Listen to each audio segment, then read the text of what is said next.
The corridor outside the maternity ward smelled faintly of antiseptic and warm linen, a strange mix that always made emotions feel sharper. Nurses moved quietly, their shoes whispering against the polished floor, while new fathers paced with phones in their hands and mothers slept behind closed doors, exhausted and hopeful. In the middle of this delicate, fragile atmosphere, tension crackled like static. The mother-in-law stood rigid, her coat still on as if she had no intention of staying long, her eyes hard and fixed on the young woman sitting on the edge of the hospital bed. The daughter-in-law looked pale but calm, one hand resting protectively on her stomach, the other clutching the blanket. She had given birth only hours earlier, and while her body was tired, her spirit was steady. She had known this confrontation was coming. For months, words had been swallowed, insults disguised as concern, disapproval hidden behind polite smiles. Now, in the most vulnerable moment of her life, everything spilled out. "I told you from the beginning," the older woman snapped, her voice sharp enough to cut through the quiet ward. "This child is a mistake. You don't belong in this family, and you never will. Pack your things and leave. You've embarrassed us enough." A nurse hesitated near the door, unsure whether to intervene, sensing that this was more than a simple family disagreement. The daughter-in-law lifted her eyes slowly, meeting the glare without fear. She didn't raise her voice. She didn't cry. Instead, she spoke softly, with a control that surprised even herself. "This is a hospital, not a courtroom. And I'm not leaving." The mother-in-law scoffed. "You think you have a choice? My son will listen to me. He always does." The words hung heavy in the air, cruel and confident. For a moment, it seemed as though the older woman had already won, her authority unquestioned, her certainty unshaken. Then footsteps echoed down the corridor, slow, deliberate, unmistakably confident. Conversations nearby faded as heads turned. Someone important was approaching. When the man stepped into the doorway, the room seemed to shift. He wasn't dressed like a celebrity, no entourage trailing behind him, no dramatic announcement. Yet there was something in the way he carried himself, a quiet gravity that demanded attention. The mother-in-law froze mid-sentence, her mouth slightly open, her certainty evaporating in an instant. Denzel Washington looked around the room calmly, his expression thoughtful rather than angry. He took in the scene, the tense posture, the pale young mother, the shocked older woman, and sighed softly, as if disappointed that such cruelty had found its way into a place meant for new beginnings. "I heard raised voices," he said evenly. "And in a place like this, that usually means someone's forgotten what truly matters." The mother-in-law tried to speak, but no words came. She had spent her life asserting control through volume and intimidation, but none of that worked now. This was not a son who would bow or a daughter-in-law who would shrink. This was a man whose presence alone carried weight. Denzel turned his attention to the young woman. "Are you okay?" he asked gently. She nodded. "I will be," she replied, her voice steady. "I just wanted peace." He smiled faintly, the kind of smile that carried empathy rather than charm. Then he turned back to the older woman, his tone firm but never raised. "You know," he said, "there's a moment in every family when someone has to decide whether love is conditional or absolute. Today should have been about welcoming a new life, not pushing someone out." The mother-in-law bristled, finally finding her voice. "This is none of your business," she snapped weakly. Denzel didn't flinch. "When cruelty hides behind tradition, it becomes everyone's business," he replied. "Respect doesn't come from control. It comes from compassion." The room was silent now. Even the nurses had stopped pretending not to listen. The older woman looked around, suddenly aware that her authority had dissolved. She wasn't feared anymore. She wasn't even respected. She was simply exposed. Without another word, she turned and left, her heels clicking sharply against the floor, the sound echoing her retreat. The door closed softly behind her, and the tension drained from the room like a held breath finally released. Later that same week, on a brightly lit television set far from the hushed hospital corridors, Denzel Washington found himself in another confrontation, this one public, unavoidable, and broadcast to millions. Sitting across from Joy Behar on The View, he listened patiently as the discussion grew heated.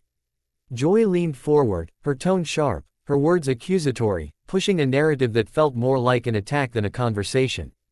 Denzel didn't interrupt. He didn't roll his eyes or raise his voice. He waited, the way he always did, until the room grew quiet again. Then he spoke, calmly and deliberately. "You're passionate," he acknowledged. "But passion without listening is just noise."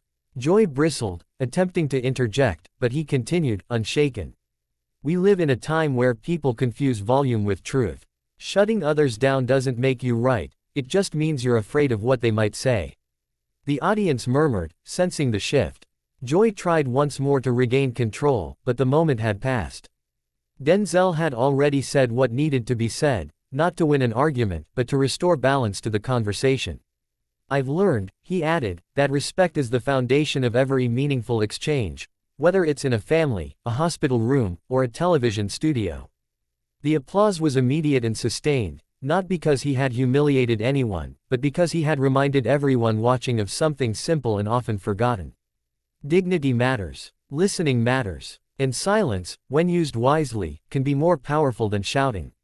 As the show cut to commercial, Joy sat back, visibly unsettled, while Denzel remained composed, his message already resonating far beyond the studio walls.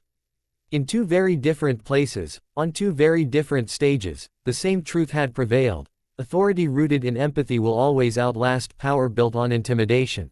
The maternity ward was meant to be a sanctuary, a place where pain softened into relief and fear transformed into hope. Yet on that afternoon, the air felt heavy, charged with bitterness that did not belong there. The young mother lay propped against white pillows, her face tired but peaceful, her thoughts fixed on the fragile new life sleeping in a bassinet nearby. That peace shattered when the door swung open and her mother-in-law marched in, eyes sharp, lips pressed thin with disapproval she no longer cared to hide. "You've stayed long enough," the older woman said coldly, not even glancing at the newborn. "This hospital isn't a place for your drama. Get dressed and go." The words struck like ice water. The daughter-in-law inhaled slowly, steadying herself. She had endured months of criticism, her cooking, her clothes, her family, her very existence questioned at every turn. Still, she had believed that childbirth might soften hearts. She was wrong. "I'm not going anywhere," she said quietly. "This is my child. This is where I belong." The mother-in-law scoffed, stepping closer as if proximity alone could restore her authority. "Don't be foolish. My son will agree with me. He always has. You were never right for him, and now you've trapped him with this." The insult burned, but the young woman did not respond with anger. Instead, she reached out and gently adjusted the blanket around her baby. The gesture was small but powerful, a silent declaration of strength. A nurse hovered at the doorway, sensing danger but unsure how to intervene without escalating the conflict. Then something unexpected happened. Footsteps echoed down the corridor, calm and unhurried. The mother-in-law turned sharply, irritation already on her face, ready to snap at whoever dared interrupt. What she saw drained the color from her cheeks. Denzel Washington stepped into the room, his presence immediately altering the atmosphere. He wasn't there as a celebrity demanding attention, but as a man who understood moments like this carried weight far beyond words.